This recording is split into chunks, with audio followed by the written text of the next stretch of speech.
if you have Oregon is one of the schools that actually makes money, right? Their athletic department is very high functioning.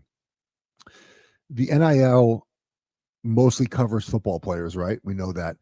So do you take the $20 million and disperse it around the rest of the athletes? A lot of schools are gonna have, and then you're gonna run into Title IX issues. Right. It's just and also too, like states have their own laws when it comes to NIL. And this is not a federal law, it's just a lawsuit settlement. So do you comply with your state law? Wow. Do you comply with the settlement? Do you opt out of the settlement and then you're basically not NCAA anymore? It's a whole Brian, thing. We've had schools that have declassified from Division I down to D3 over this already. Wow. One of the schools that made the NCAA tournament this year, I think, just went down to D3 in the future. It's really messy, and I don't like where this is headed, honestly. But we'll see. I mean, we'll have a couple years of enforcement of this, and again, the last pushback I'll say here, and Crack, you mentioned this, and I think we look at the athletes getting paid, and we think that certain schools are only doing the payments, and that's actually not true. Like the number one basketball recruit went to BYU, I believe, right, Brian? I think the number one basketball recruit went to BYU. Number one transfer quarterback in the country went to Duke. Texas Tech made their first softball appearance. Yes, in the end, maybe the SEC schools are winning a lot of these championships. Who knows? But didn't happen in football. And the SEC is trying to burn down the playoff format because they lost 2 years in a row in the postseason. It's helping other schools. I have a friend of mine who coaches at a group of 5 school, and it's helping him keep players that they finally put together in an NIL package. It's giving more opportunity for players to earn some money and go to different places. And the evidence is there for that. And I don't know why we pretend it's only helping Alabama. Number 1 on your car radio preset and the new and improved iHeartRadio app. WINZ AM Miami, WMIB FM HD2 Fort Lauderdale. Free never sounded so good.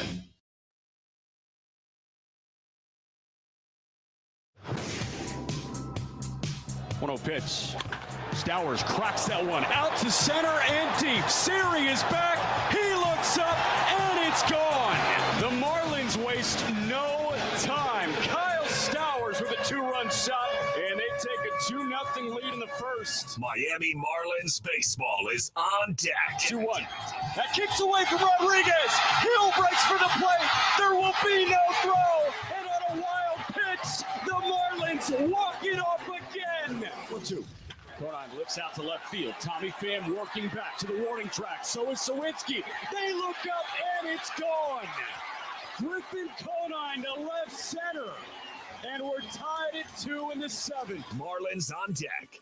Brought to you by ADT, the official smart security partner of the Miami Marlins and Norwegian Cruise Line. Experience more at sea.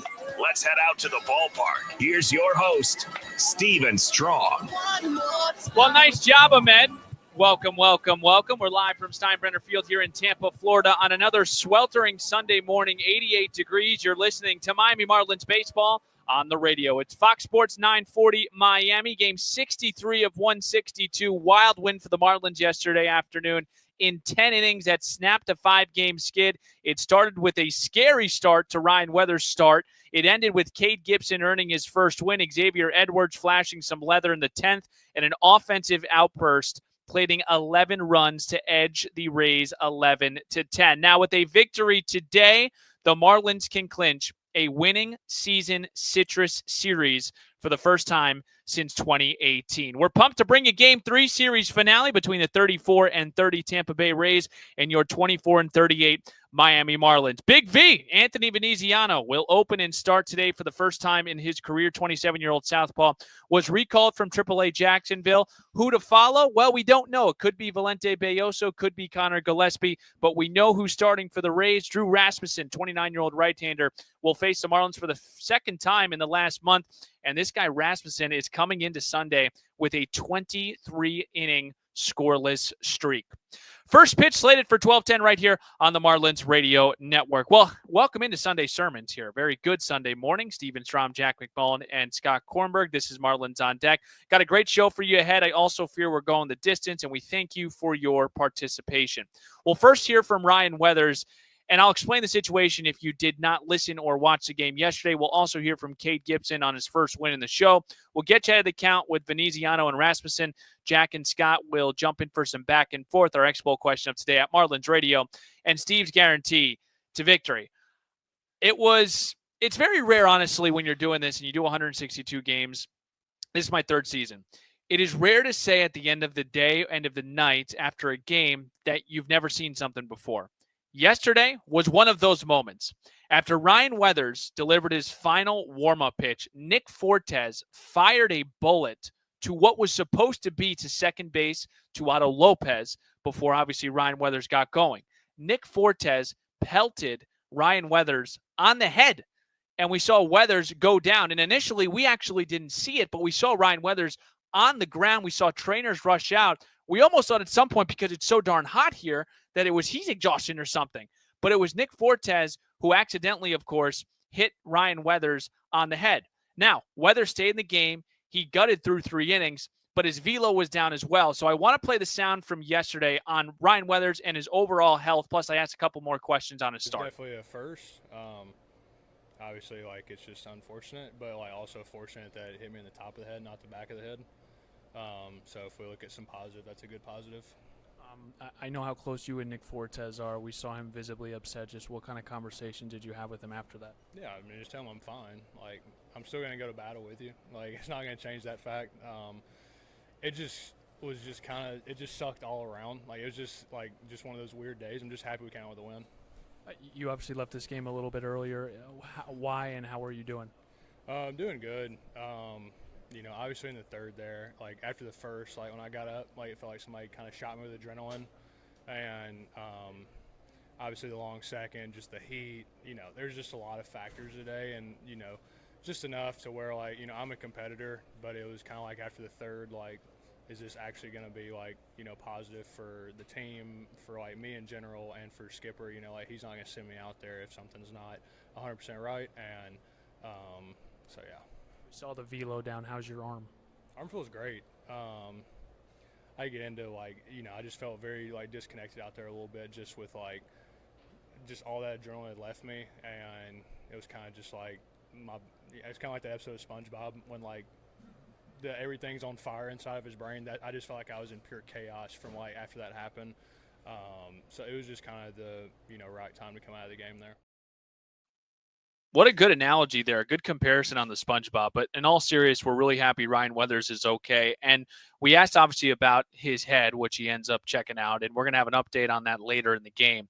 But the arm was more of a concern as well because Ryan Weathers sits at 95, 96 miles per hour typically in a start. He was down in the low 90s. So it's great to hear Ryan getting checked out yesterday and telling us that his arm feels well, and it looks like, at least from what he said yesterday, that hopefully he's, back in the rotation, and this is, we'll see him in 4 days here. So all in all, really scary for Ryan Weathers yesterday. Again, after his final warm-up pitch, Nick Fortes threw down to second base and ended up hitting Ryan Weathers on the head, and Ryan Weathers articulated that he was really lucky that it hit the top of his head instead of the back of his head.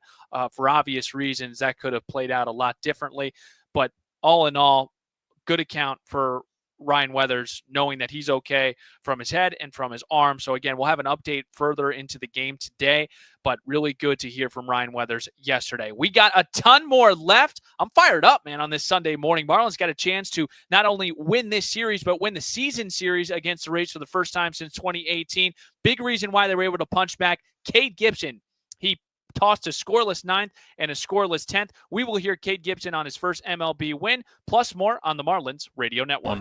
Thrown on the run.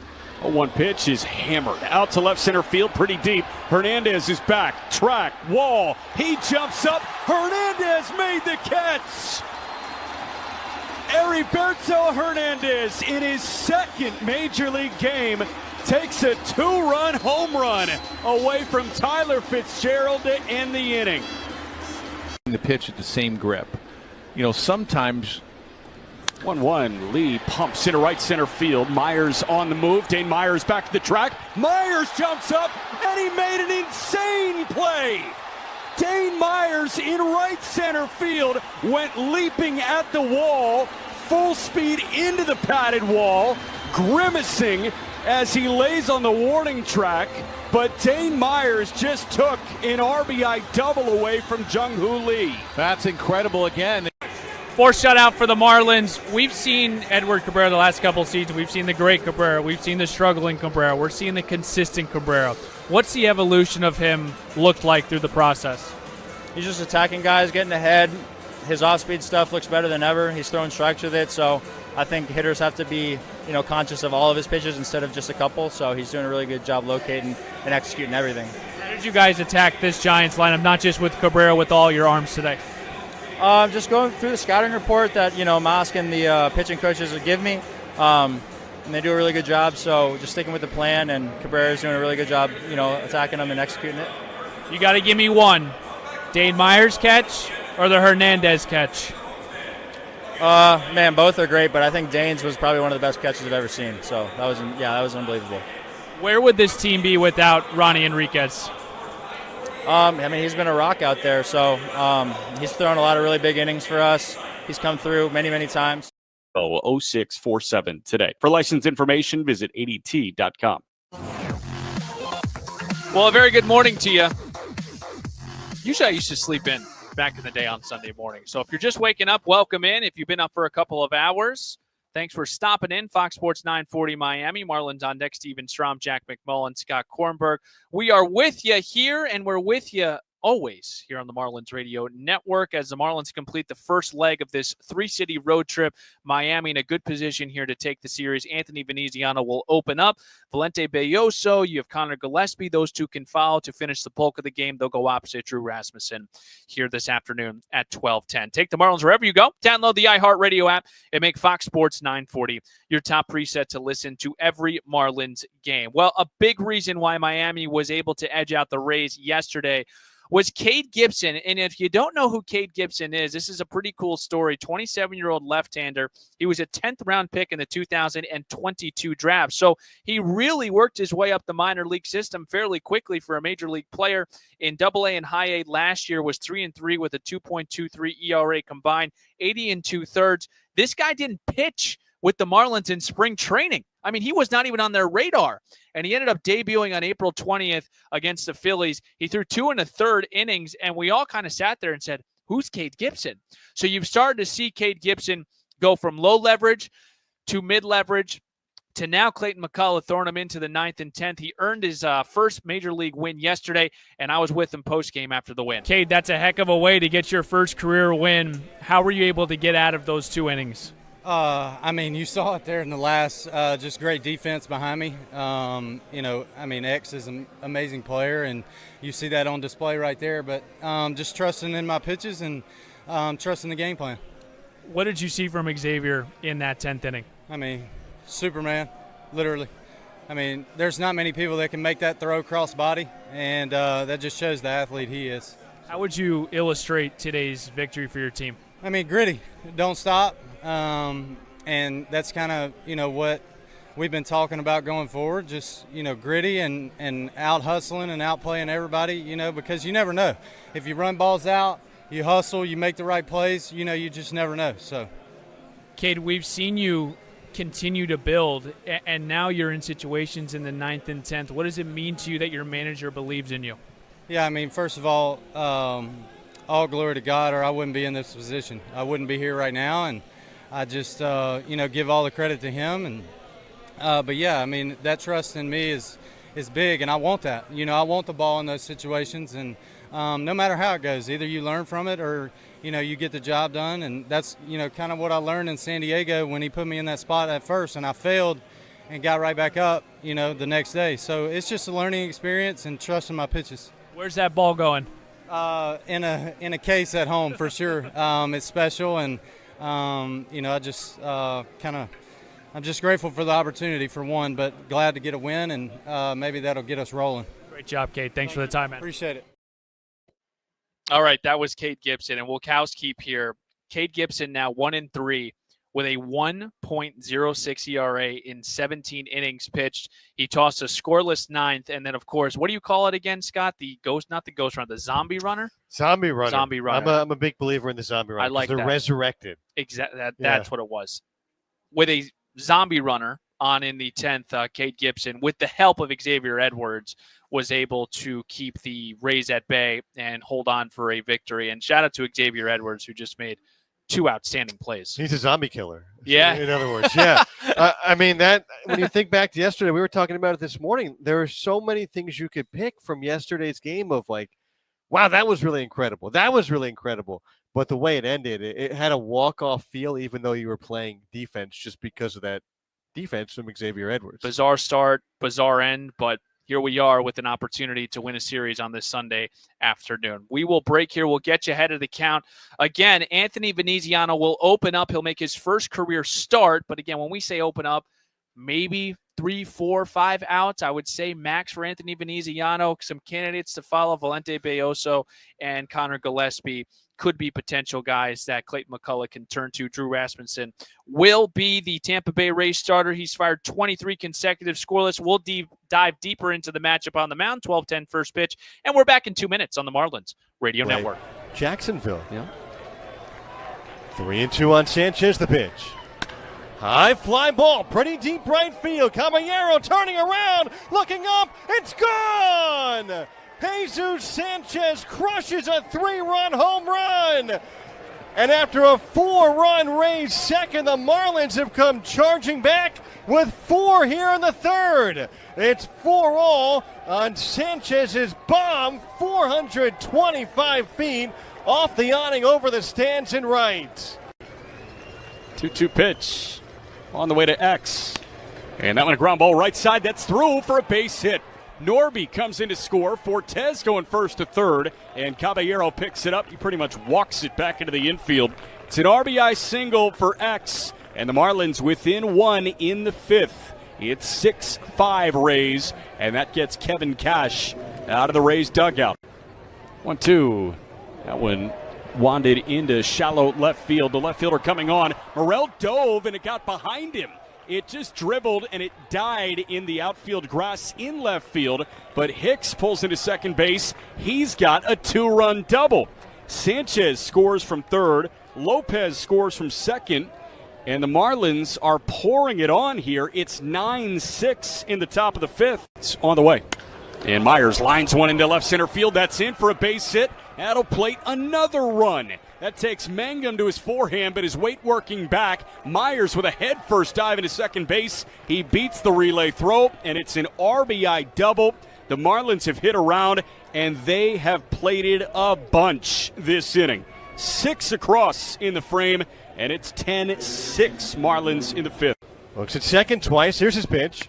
Hernandez loops it in the air. Shallow center field. It'll get down for a hit. Lopez gets the wave around third, heading for the plate. The throw goes into second. Edwards here, and you're listening to Marlins on Deck with Steven Strom on the Marlins Radio Network. I feel honored that Xavier Edwards just brought us back from break. This guy's 9 for 18 since coming off the IL, and the position change, which looked pretty good yesterday. Marlins on deck here on this Sunday morning still. Steven Strom, Scott Kornberg, and Jack McMullen. Those two have your call at 12:10. It's the series finale, the final game against these Tampa Bay Rays, and it's been an awesome Citrus series in 2025, just from a game perspective, but also for the Marlins looking to capture their first season Citrus series win here since 2018. Anthony Veneziano will go opposite Drew Rasmussen. Let's get you ahead of the count. We'll start here with Veneziano. Again, he will open, 27-year-old southpaw. He was recalled on Friday from AAA Jacksonville. He'll make his first career start. V did start 14 games with AAA Omaha. When I say V, I mean Veneziano, and he was with the Royals organization. He threw a scoreless inning on Friday with the Marlins against the Rays and struck out 2. Now, I'm going to guess on this one. I'm going to say Valente Belloso is most likely, so deal with it. This is what you're going to get as far as a preview. I'm expecting him to follow 25-year-old right-hander from Mexico, but it could be Connor Gillespie, so don't hold me to it. Belloso's 1-2, 5 starts, 3 appearances from the pen. Remember, when Ryan Weathers was activated off the IL. The Marlins needed to make a decision. They made the right one by sending Belloso to the bullpen and not optioning him. So he's been really good, not only in the bullpen, but as a starter. He did throw 5 days ago against the Rockies, 3 innings, 2 hits, 1 run for punch-outs, and he has never pitched against the Rays. So, again, Veneziano will open. Belloso is in my book here as far as who I think is going to follow Veneziano, but it could be Connor Gillespie as well. Drew Rasmussen, man, 29-year-old right-hander. We'll see the Marlins again this season, second time in a month, 5-4, a 2.14 ERA, 63 combined frames, 12 starts. He'll make his 13th today. He earned the win on Tuesday against Texas right here at Steinbrenner Field. 5 scoreless, 1 hit, 8 punch-outs. He extended his scoreless streak to 23 consecutive innings. That donut streak, ironically, started against the Marlins. On May 17th, he threw 6 scoreless and 5 punch-outs. Here's the arsenal for Rasmussen. 4-seamer, cutter, sinker. He throws the 4-seamer 33% of the time, the cutter 29% of the time, and sinker 25%. Now, he does throw a sweeper and curveball, but that's in the single digits as far as percentage of what he throws and how much he throws it. The batting averages, cover your ears. 4-seamer, 205, cutter, 152, and sinker, I think did I write 126? Oh, God, Steven, got to get better with the handwriting. I think 126. So the bottom line, 126. Thanks, Jack. So the bottom line is this guy has been incredible this season. The Marlins saw him a month ago. Maybe they can use it to advantage. I never know. It's always a tough one when you see a team twice. I really don't know who the advantage goes to, if it's the hitter or the pitcher. I guess we shall find out. Coming up next, Jack and Scott will join me again, 12:10 first pitch. We got a plethora. We got a ton of storylines to talk about. Tremendous game yesterday in 10 innings. Marlins won 11-10. Hopefully we get a win, but it doesn't have to be that dramatic. We're back in 2 minutes on the Marlins Radio Network. Jacksonville. Yeah. 3-2 on Sanchez, the pitch. High fly ball, pretty deep right field. Caballero turning around, looking up, it's gone! Jesus Sanchez crushes a 3-run home run. And after a 4-run Rays second, the Marlins have come charging back with 4 here in the third. It's 4-all on Sanchez's bomb, 425 feet off the awning over the stands and right. 2-2 pitch on the way to X. And that one a ground ball right side. That's through for a base hit. Norby comes in to score. Fortes going first to third, and Caballero picks it up. He pretty much walks it back into the infield. It's an RBI single for X, and the Marlins within 1 in the 5th. It's 6-5 Rays, and that gets Kevin Cash out of the Rays dugout. 1-2. That one wandered into shallow left field. The left fielder coming on. Morel dove, and it got behind him. It just dribbled, and it died in the outfield grass in left field. But Hicks pulls into second base. He's got a 2-run double. Sanchez scores from third. Lopez scores from second. And the Marlins are pouring it on here. It's 9-6 in the top of the 5th. It's on the way. And Myers lines one into left center field. That's in for a base hit. That'll plate another run. That takes Mangum to his forehand, but his weight working back. Myers with a head-first dive into second base. He beats the relay throw, and it's an RBI double. The Marlins have hit around, and they have plated a bunch this inning. 6 across in the frame, and it's 10-6 Marlins in the 5th. Looks at second twice. Here's his pitch. Hernandez loops it in the air. Shallow center field. It'll get down for a hit. Lopez gets the wave around third, heading for the plate. The throw goes into second. Lopez scores, and the Marlins take the lead again. 11. I didn't know we were back. You tried for 10 seconds. What's your download the iHeartRadio app? 549 for your top presets and listen to every Marlins game event back in the studio. With you as well. Good job right there. Muting the mic right there for Jack McMullen. Okay, where do we start here, fellas? Because yesterday was a fantastic win on all accounts. It snapped a 5-game skid. It was an extra inning win as well. It was emotional. It was tiring. I got back to the hotel. I didn't play 1 inning. I didn't throw 1 pitch, but I felt the exhaustion. And with these games, sometimes, things get lost in the shuffle, the needle in the haystack. And I do want to start here, and we'll start with Jack. what may have gotten lost in yesterday's 11-10 victory over the Rays? Honestly, I think it was bullpen usage. I think it was the way that the Marlins got through a start where Ryan Weathers only gave them 3 innings. And you mentioned we're going to have an update on Ryan as we get into the game. But Ryan Weathers only threw 3 innings yesterday. And, hey, I understand that the opposing team put up 10 runs. But at the end of the day, like, they got 4 outs from Bender. They got 4 outs from Fauché. Like, they got depth from leverage arms, and then they turn it over to Cade Gibson. And Gibson did not get lost in the shuffle. I mean, heck, you just played his post-game interview from yesterday with you. So, like, that's not getting lost. But I think getting 6 outs and not allowing a run in a high-leverage 9th and a high-leverage 10th was really important there. So offense, it's great. Sanchez drove in 5. There was a 3-hit day scattered in for, a couple of guys. But at the end of the day, like, they don't get to that position without the bullpen. And I understand that the Rays homered their way back into it, but the crooked number was really not a thing against this bullpen. It was just kind of bit by bit. Scott? I'm going to say, I was going to go bullpen, but I'll say resilience, because we forget that Dane Myers was thrown out at the plate in the middle of the game. And you could have ended it there. You could have ended it at 4-0 in the second inning with the Rays, the hottest team in baseball, still with the best record in baseball over the last 17 games. So there were so many times they could have folded. I guess maybe that's too mainstream of a storyline, but to me, that said a lot, because they didn't have everything go their way. Even in their comeback, you still had a guy thrown out at the plate.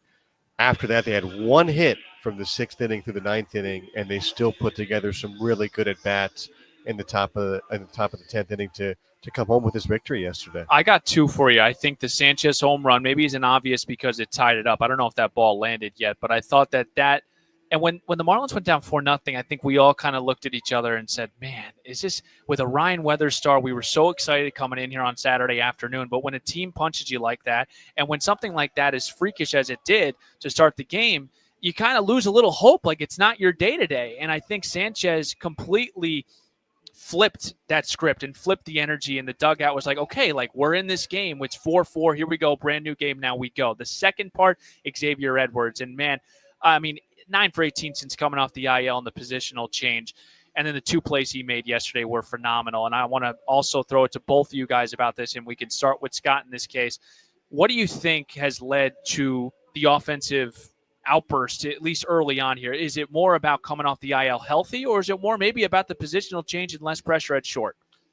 I'm going to lean to the former over the latter. I don't know if we'll see what you think, Jack. I just think Xavier Edwards was really good and just got up to a slow start this year, and he was due. And so when he was in Jacksonville a couple weeks ago, I mean, he was pretty confident that, yeah, it's going to be a short stay, and I am going to do what I did last year upon returning to the major leagues. I just think it's more that. I know shortstop is a more physically demanding position, but I just think it's him playing more up to what his abilities are and being healthy for the first time this year. I'm with Scott. I think, X was pretty banged up at the beginning of the year. I mean, the first road trip of the season was to New York, and it was 35 degrees, and it seemed like X, dealt with a knee thing there, and who knows if he got fully right, because he was playing every day after that. And it's really hard to recover from a little bump and bruise when you play every single day. Usually you need a day or 2 off to kind of let that thing, elevate and ice and just let it, kind of stop barking at you. But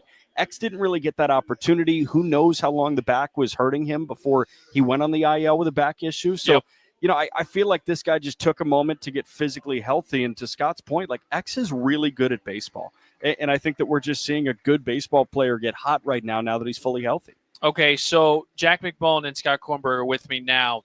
I'm looking at this lineup, fellas. No Augustine Ramirez, no Kyle Stowers for the 5th straight day, and this Drew Rasmussen cat, he's thrown 23 consecutive donuts. How did the Marlins get to this guy offensively? How do they find a way here on this Sunday afternoon? Do you have answers, Scott? Because I don't know if I do. I don't think anybody in baseball does. He's thrown 23 consecutive scoreless innings, and he's 4 2/3 away from a franchise record for a franchise known for terrific pitching. So I think you got to just, I don't know if it's a poke here or there, like maybe a solo home run. Bloop and a blast. Yeah, bloop and a blast. That, to me, I just think the way – the avenue is not 11-10 today. I think the avenue is 3-2, 3-1, 2-0 in that range. So I just think you got to scrap across something, whether that's X getting on and stealing a couple bases and knocking that in. Like, I can see that as an avenue. But I think the big key is on the other side of the ball. You've got to play good defense again. Yes, you do. And you've got to stack whatever combination of pitchers.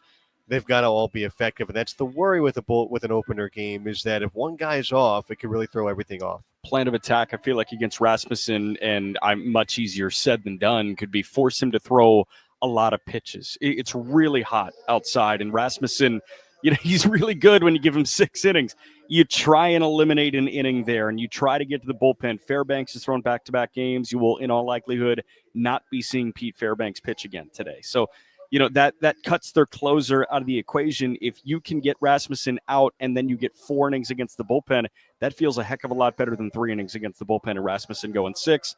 Easier said than done.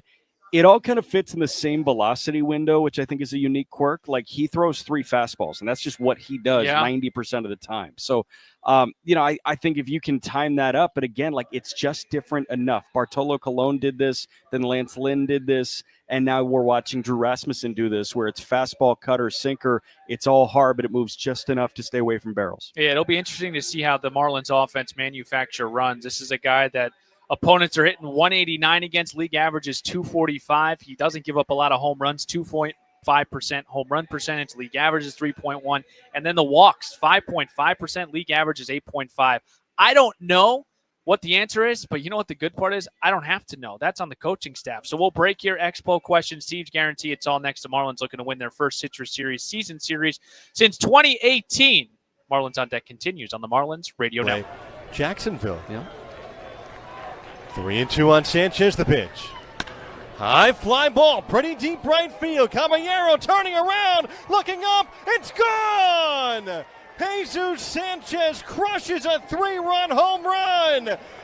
And after a 4-run Rays second, the Marlins have come charging back with 4 here in the third. It's 4-all on Sanchez's bomb, 425 feet.